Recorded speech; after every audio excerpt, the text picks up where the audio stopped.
Shalom pemirsa Live Channel, kembali bersama saya Dr. Vito Damai di Shalom Doc. Kali ini kita akan bahas mengenai tiroid. Banyak orang yang bilang saya ada tiroid, padahal semua orang punya tiroid sebenarnya. Apa tiroidnya masalahnya? Apakah ini hipo atau hiper? Apakah ini berlebihan? Apa gejalanya? Kali ini kita bersama dengan Dr. Laurentius Asvin Pramono, spesialis penyakit dalam, konsultan endokrin, metabolik diabetes.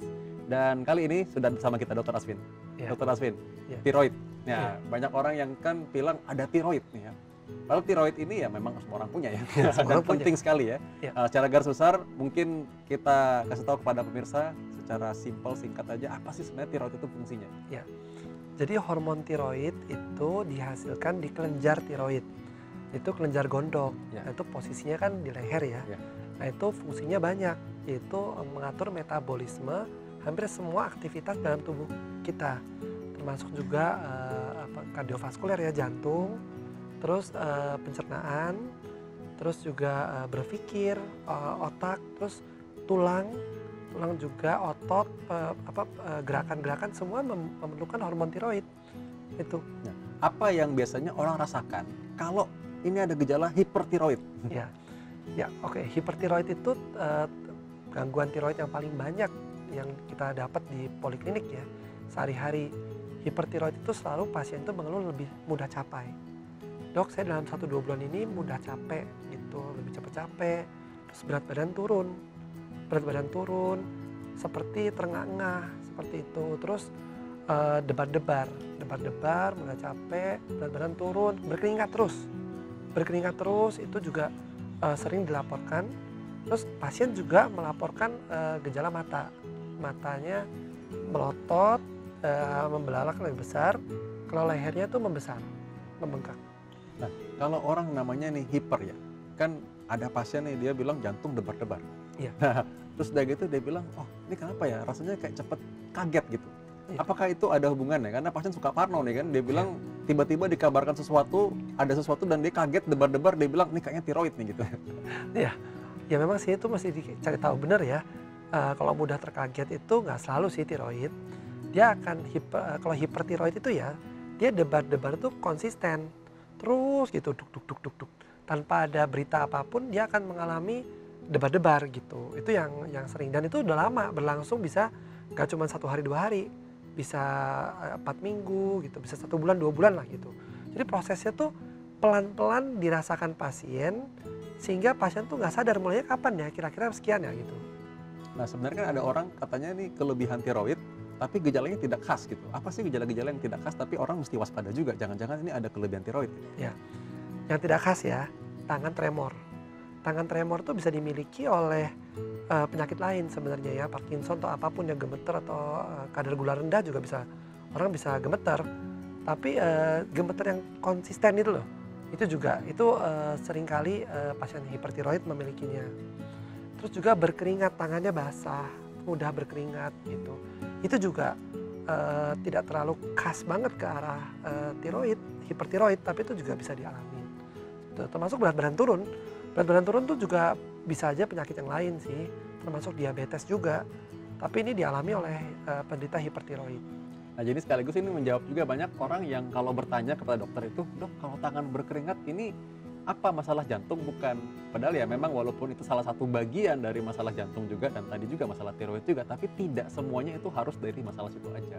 Jadi ada gejala lain yang ikut mendampingi juga. Jadi jangan cuma satu lalu keparnoan sendiri. Lebih baik satu, coba kita kenali diri kita sendiri, apa sih gejala yang mungkin muncul, lalu ya kita coba aja periksa.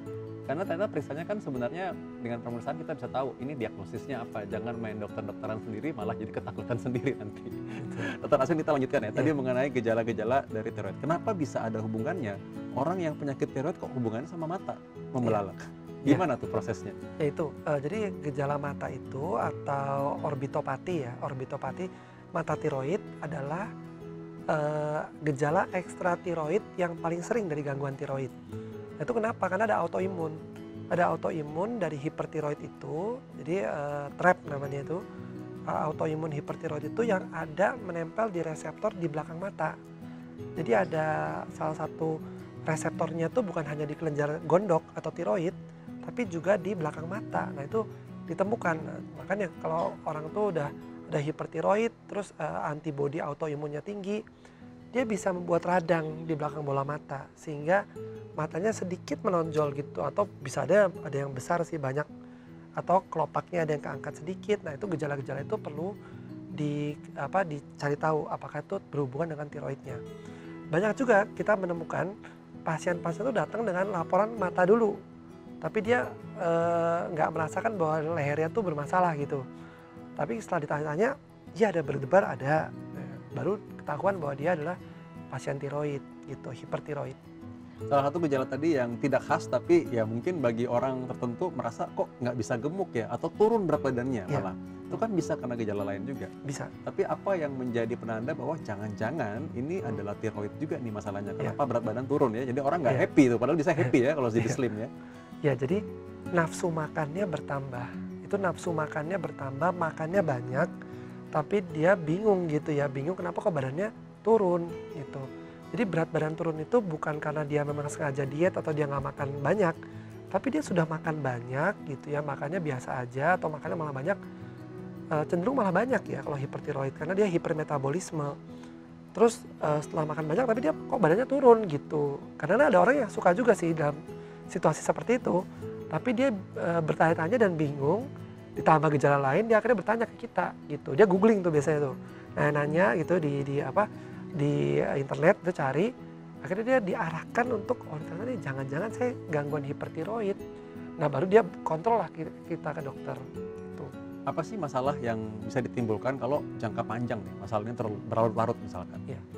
Ya jadi komplikasi dari penyakit hipertiroid yang berkepanjangan ya, misalnya Graves ya, nama penyakitnya Graves itu adalah mata, pertama matanya memburuk dan bisa sampai gangguan penglihatan itu.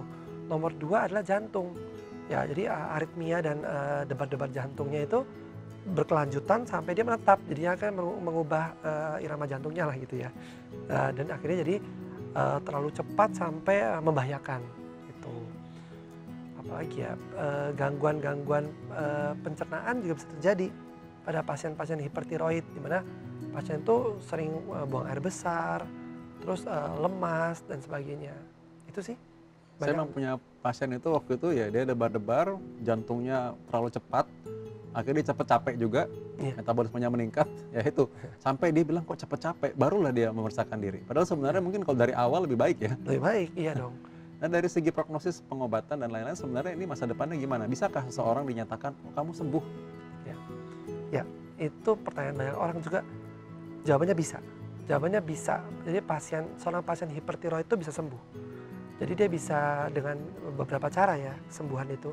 Dengan obat anti tiroid itu bisa digunakan dalam waktu tertentu. Biasanya setahun sampai 2 tahun. Jadi jangan udah enak gejalanya, udah baik langsung lepas obat. Jangan. Itu salah. Jadi harus sampai betul-betul dia bisa menurunkan dosis obat itu. Dokter akan memandunya. Akan menurunkan dosis obatnya sampai dia lepas obat.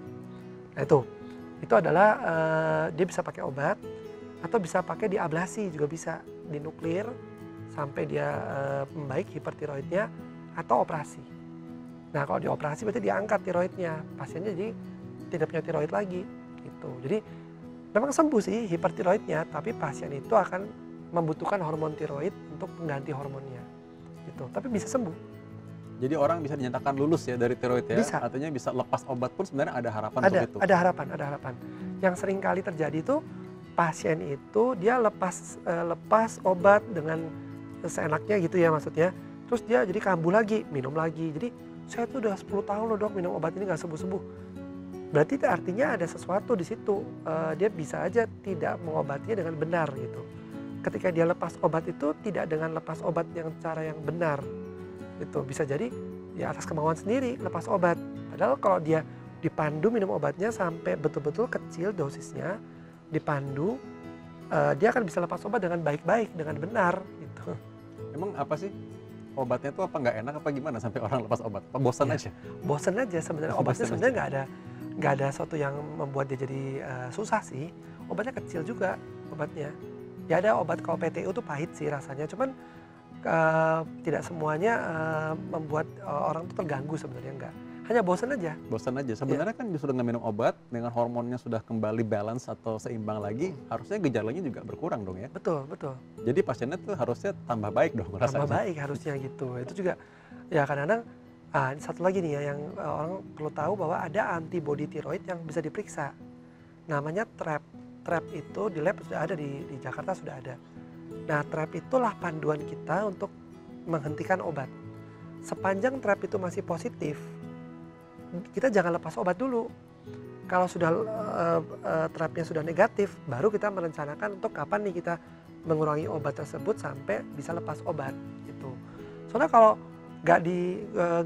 masih ada TRAP tapi pasiennya sudah lepas obat, dia akan kambuh lagi pasti. Tuh. Apakah selalu memang ini karena autoimun atau imunitas tiroid ini, hipertiroid ini, atau bukan ada penyebab lain? Kebanyakan karena autoimun, tapi ada penyebab lain sih. Misalnya karena nodul tiroid yang dia itu aktif aja menghasilkan hormon tiroid, namanya nodul tiroid yang toksik. Jadi dia hipertiroidnya karena ada benjolan di leher. Itu bukan penyakit Graves. Jadi itu tidak kuat ke arah autoimun seperti itu. Jadi ada beberapa sih penyebab lain, tapi lebih sedikit. Hipertiroid paling banyak karena autoimun, 80% karena autoimun. Baik. Ini salah satu penyakit endokrin yang paling sering dan juga salah satu penyakit tiroid yang paling sering justru adalah hipertiroid. Tapi sebenarnya ada caranya untuk mengobati dan mengatasinya, dan survivalnya pun baik asal kita bisa mengenali dan melakukan terapi yang tepat. Nah, kita akan bahas mengenai terapinya, pencegahannya sesaat lagi kembali di Live Channel.